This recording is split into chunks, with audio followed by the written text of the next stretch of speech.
প্রায় ৮ মাস ধরে গাজায় অভিযান চালাচ্ছে ইসরায়েলি সেনারা। এতে মৃত্যুপুরীতে পরিণত হয়েছে অবরুদ্ধ উপত্যকা। প্রতিদিনই নির্বিচারে চলছে গণহত্যা। ন্যাক্কারজনক হামলায় লাগাম টানতে চলতি মাসের ১০ তারিখ আন্তর্জাতিক বিচার আদালতে রাফায় ইসরায়েলি অভিযান বন্ধে আহ্বান জানায় দক্ষিণ আফ্রিকা।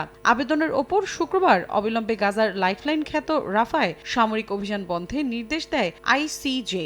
এ নির্দেশ অমান্য করে কয়েক মিনিটের মধ্যেই অঞ্চলটিতে হামলা চালায় দখলদার বাহিনী। এখন প্রশ্ন উঠেছে, তেল আবিবের বিরুদ্ধে আন্তর্জাতিক বিচার আদালতে নির্দেশনা থাকার পরও কোন বলে তারা তা অমান্য করল?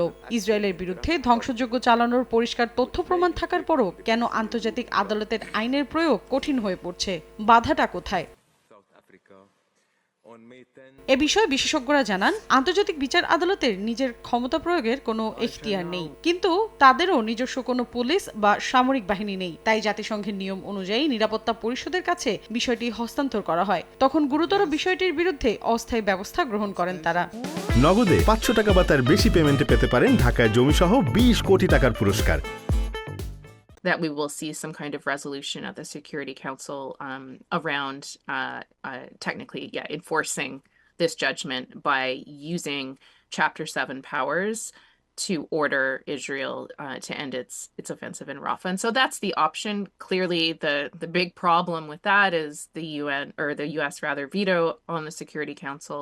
গেল সপ্তাহে ইসরায়েলের প্রধানমন্ত্রী, প্রতিরক্ষা মন্ত্রী ও হামাসের শীর্ষ কয়েকজন নেতার বিরুদ্ধে গ্রেফতারি পরোয়ানা জারির আবেদন করেন আন্তর্জাতিক অপরাধ আদালত আইসিসির প্রধান কৌঁসুলি করিম এ খান। এতে ক্ষুব্ধ হয় তেল আবিব ও মিত্রদেশ যুক্তরাষ্ট্র।